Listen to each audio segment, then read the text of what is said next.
tai, kas iš tikrųjų valdo jūsų mišką. Geriau nelaukit, imkite veikti dabar. Metų metus mūsų miškuose gyveno ne tik žvėrys, vabzdžiai, bet ir kiti kenkėjai. Aplink priviso įvairaus plauko tarpininkų ir perpardavinėtojų. Jie tyko ir tik laukė progos prie jūsų prisišlieti, įkalbėti ir galiausiai pasipelnyti iš jūsų miško į jūsų sąskaitą. Galbūt jūs paveldėjote mišką ir norite jį tinkamai parduoti, bet nežinote, nuo ko pradėti. Staiga atsiranda įvairūs geradariai žmonės siūlantis pagalbą.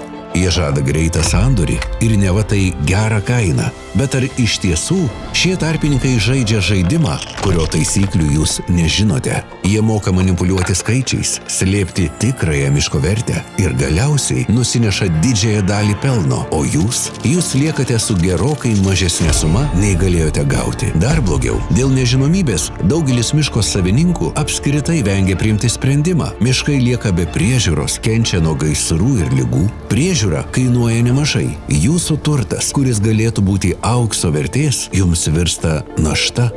Viskas pasikeitė, kai atsirado Silvijos valdos. Nuo tol ištikimai saugojam ir globojam jūsų mišką. Silvijos valdos – tai tvarios miškininkystės susivienijimas, kuris visada jūsų pusėje. Mes siūlome skaidrų ir sąžiningą būdą parduoti savo mišką be kenkėjų, be melo ir apgaulės. Parduokite savo mišką Silvijos valdoms ir uždirbsite visai kitus pinigus. Tapkite turtingų miško pardavėjų jau šiandien. Paspauskite mygtuką po šiuo vaizdo įrašu ir užsiregistruokite nemokamai miškininko konsultacijai. 0 tarpininkų, 0 komisinių, tik maksimali vertė už jūsų mišką.